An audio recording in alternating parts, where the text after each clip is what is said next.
Hey, Facebook. Sorry, I was reacting to a tweet I just saw about Aaron Rodgers. But I am not here to talk to you about Aaron Rodgers. I'm here to talk to you with an update about the Kyle Rittenhouse trial. It is Friday. This is the fourth day of testimony. My hair is doing some crazy things today. Okay, now we're live again. Okay. And I am in the basement of the Kenosha County Courthouse in a room off to the side of the media room. And I have a little sunlight that I can see in this window right here. Trying to get away from everybody else who's on deadline. I don't know what this is. It's sort of like a closet. But let's talk about the Kyle Rittenhouse trial. First thing this morning, juror was dismissed. It's a woman.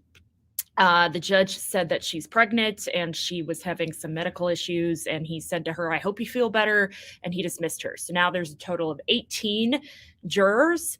And he mentioned something like no sniffling, nobody gets sick. So it wasn't a COVID related issue. It was, I guess he said it was to do with pregnancy. The second thing is the state called Jason Likowski to the stand. He is from Green Bay and Brown. Well, he was living in Brown Deer last year. He came out to Kenosha on that night last year to help protect some of the car stores businesses. He testified to a couple of things. He said that with Joseph Rosenbaum, he testified that he was one of the most aggressive people that he saw out there that night. But, quote, "I really didn't see him as much of a threat, to be honest with you. His false stepping and saying, 'shoot me.' He just ignored it," he said. The other interesting thing that Jason Likowski said is that he met Rittenhouse for the first time ever that night. And when he heard the gunfire, the first gunfire, he ran towards the gunfire. Jason Likowski said he did. And he had an interaction with Rittenhouse, he testified. And he said it was seconds long. At the time, back in September of 2020, he testified, he told the FBI that Rittenhouse said to him, I did not shoot anybody and I need help. And so Likowski says, I told Rittenhouse to go to the police. And then he says, I heard shots behind me. So I turned around, and then he heard shots behind him again. He turned around again. Likowski says he blacked out. And the next thing he remembers is helping Gage Grosskreutz. Now, to be clear about blacked out, he mentioned just, the sort of stress that he was in under that moment.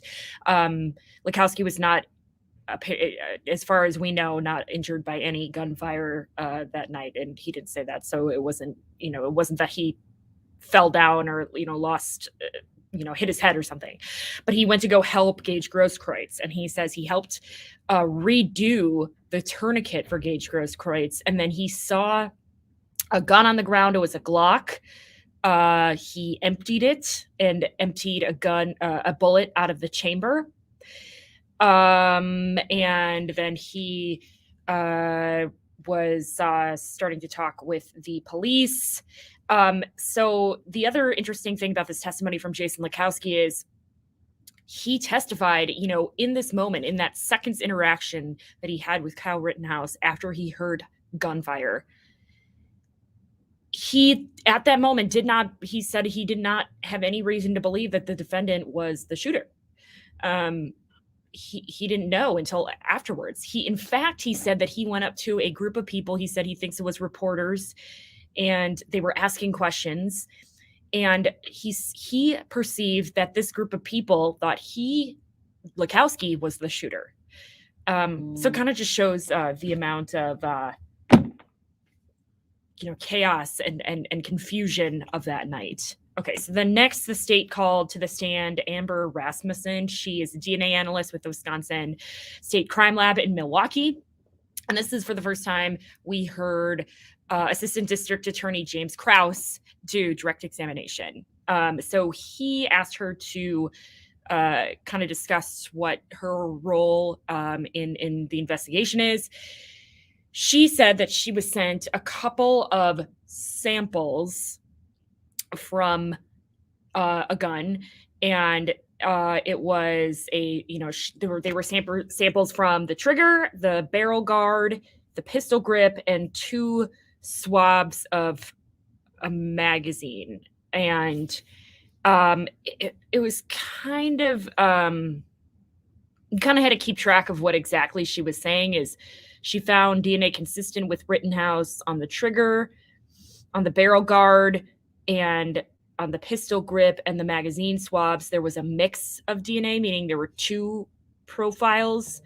In some of those cases, it completely excluded Rosenbaum and Huber, but strongly supported that Rittenhouse had DNA on those. And then in other cases, they couldn't exactly make a conclusion about whether to include or exclude the DNA profile of Huber or Rosenbaum, because they didn't have enough of that sample, or they didn't have enough of DNA to that the lab would make a definitive conclusion. So there wasn't anything in my mind, super definitive about DNA that she recovered from or compared with samples from the swabs of the weapon. And so then, there's a picture that attorneys brought up that shows Huber making contact with the weapon in Rittenhouse's hand. And so they were asking, he touched it in this moment, why isn't there DNA? And it doesn't mean that he didn't touch it or not. It's just that in their scientific gathering of elements that they were sent, the swabs or whatever, was there enough of the sample that they could have made a conclusion? So it kind of didn't, I'm not sure that it really, I think it was just, they were just trying to make sure that, without a scientific doubt, that there were parts of this weapon that have Rittenhouse's DNA on them. And then they could use this to dispute if, the state's line of thinking that they want to dispute that Rosenbaum didn't touch the weapon, or he did, or, because yesterday when Richie McGinnis was testifying, he said he couldn't tell if he had touched the weapon, but had kind of had momentum towards it. But there is a picture that shows that Huber had made contact with that weapon. Okay, then this is right before we left for lunch. Susan Hughes took the stand. This is Anthony Huber's great aunt, and she kind of spoke about how they kind of had a special connection because they both had red hair and they shared interests. And so at family parties, they would kind of just kind of gravitate towards each other to talk. She kind of talked about Anthony Huber. Was he known to use his skateboard? And she said always. He would go for miles with it. She said one of his pipe dreams was an indoor skate park in downtown Kenosha. And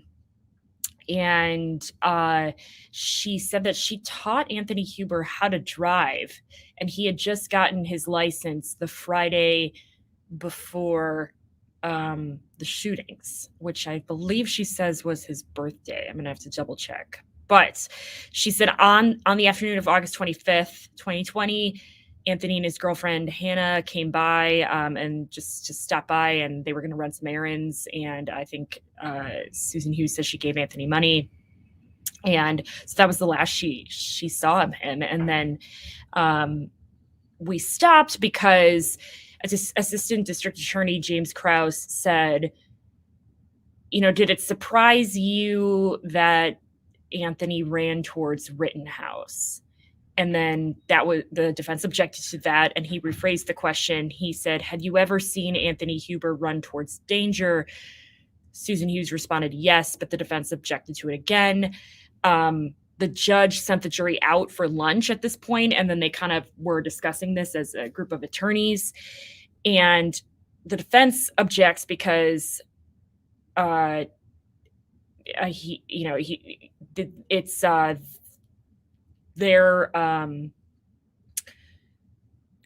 me back up. The defense objected to the question, but the state says this is how this line of questioning will help them establish that in their narrative that Anthony Huber was running towards a quote active shooter, and this will, in the state's mind, rebut the defense's line of thinking that they're going to try to establish that Huber was the first aggressor in this shooting instance. Because again, is all going very back to self-defense. And so then the judge says he's leaning towards sustaining the objection, meaning siding with the defense, because the character testimony doesn't rebut the acts the jury is able to see in the video. And then he said he was going to go out and think about it. So still unclear what's going to happen with that line of questioning, but when we come back from lunch, we're going to hear more from Susan Hughes on the witness stand. So then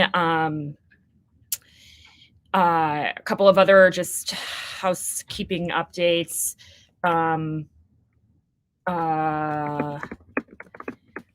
We are just trying to, the state Assistant District Attorney Bigger said late yesterday before they broke for the day that they're going to try to get through a couple of witnesses who won't be on the stand quite as long today. We have already gotten through 2.5, I guess. We still have to finish up with Susan Hughes, and then we may hear from a couple of other people who one may speak about Anthony Huber or Joseph Rosenbaum, or a couple of more investigators. And he said that he wants to introduce Gage Grosskreutz on Monday because that's going to take a big portion of time on the witness stand, and he doesn't want to start that at 3 or 4 on a Friday. And then Assistant District Attorney Binger said that he hopes to wrap up on Tuesday. So that's kind of how in the past couple of 2-week trials I've covered, that's typically state wraps up kind of like Monday, Tuesday, and then it's the defense's turn. So that's kind of the scheduling we can expect from this, unless we fall behind today for any reason. So that's what's been going on in the trial this week.